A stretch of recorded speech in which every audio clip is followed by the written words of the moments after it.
You hear something that stings, a friend, a sibling, maybe even someone you love, says the one thing that hits a nerve.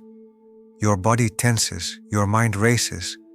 You want to say something back, to win, to prove, to defend. And maybe you do. You say the words, you fire back. But later, when the dust settles, you feel it, that quiet regret.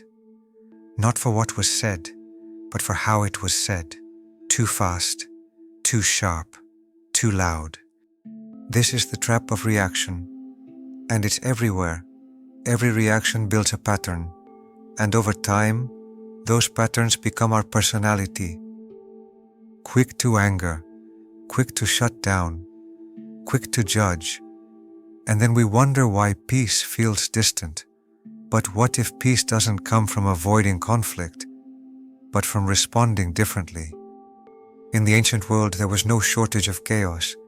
Empires crumbled, fathers were betrayed, friends executed. Still, some chose clarity over rage. The Stoics were not perfect, they were tested, and yet they trained a skill more powerful than any sword: the pause. Epictetus, born into slavery, said, "It's not what happens to you, but how you react to it that matters." But Stoicism goes deeper. It's not just about not reacting. It's about choosing with reason, deliberation, courage. They taught that between what happens and how you respond, there is a sacred space. And inside that space is your power. Power doesn't always look like strength. Sometimes it looks like stillness, like silence, like someone who feels the wave rising and chooses not to ride it. The Stoics didn't avoid life. They entered it fully, but from the inside out. They built their choices not on emotion, but on virtue. And that's what the pause really is, a return to what matters. If this moment has reminded you of who you are and who you still wish to become, subscribe to Timeless Mind by Nikolaos. Each week, we return to ancient wisdom, to reset, reflect, and rise with clarity. This is your space, your philosophy, your voice, remembered. The space isn't magic, it's a skill. The more you practice it, the more space you create, not to run away from life, but to step into it with intention. That's how a moment of reaction becomes a moment of return. You'll feel the difference before anyone sees it, but one day, someone will notice. You didn't escalate, you didn't shut down, you didn't blame, you paused, you breathed, you chose, and that is no small thing. This is what the Stoics meant by true freedom, not the freedom to do whatever you want, but the freedom not to do what your impulses demand, to feel the fire rise and still walk forward in peace. That is strength, that is mastery, that is yours. There will be a moment where something happens, and for the first time, you notice. You don't react automatically. You feel the urge rise, and you wait. That's it. That's the shift. It won't be perfect. You'll still slip. Still say things you wish you hadn't. Still react when you wish you'd paused. But now, you'll notice.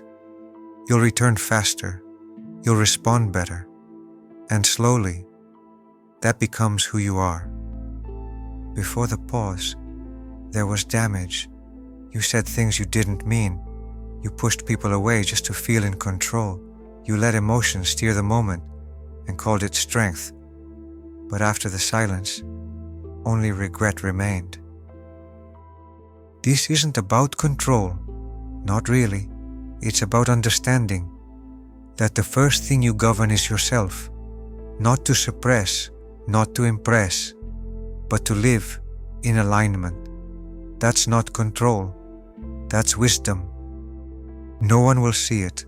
No one will applaud it. They won't notice the battle you just won by staying silent instead of shouting, but you'll know. And over time, that will be enough. You don't need to raise your voice to show strength. You don't need to win to prove you're right. You don't need to react to feel alive.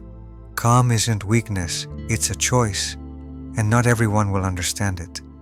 But that's okay. You will. One day someone will see you pause, see you breathe, see you choose presence over pride, and they'll ask, "Why didn't you react?"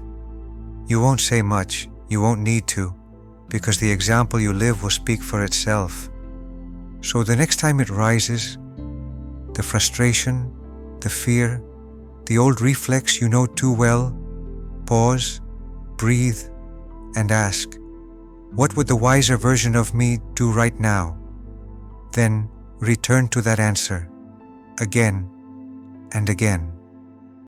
Epictetus once said, "No man is free who is not master of himself." He was born a slave, but somehow he discovered the one kind of freedom no one could take away.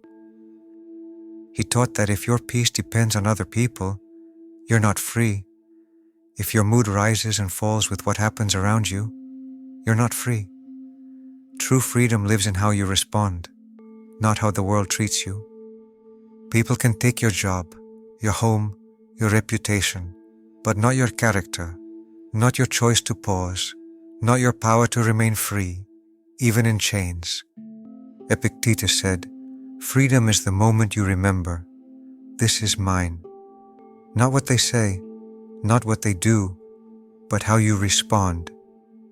That's where your power begins. Epictetus taught us how to stay free, but Xenophon, he took it further. He showed that freedom means nothing if you can't lead yourself, because leadership doesn't start on the battlefield. It starts here, in the war against your own impulses. He wrote about soldiers, but he was really writing about you. Before you command others, you must first command your reactions. Before you give orders, you must take responsibility for your own impulses. That's where real leadership begins, not in control, but in self-control. The hardest battle isn't against the world. It's against your urge to overreact, to dominate, to run. That's the enemy Xenophon wanted us to see.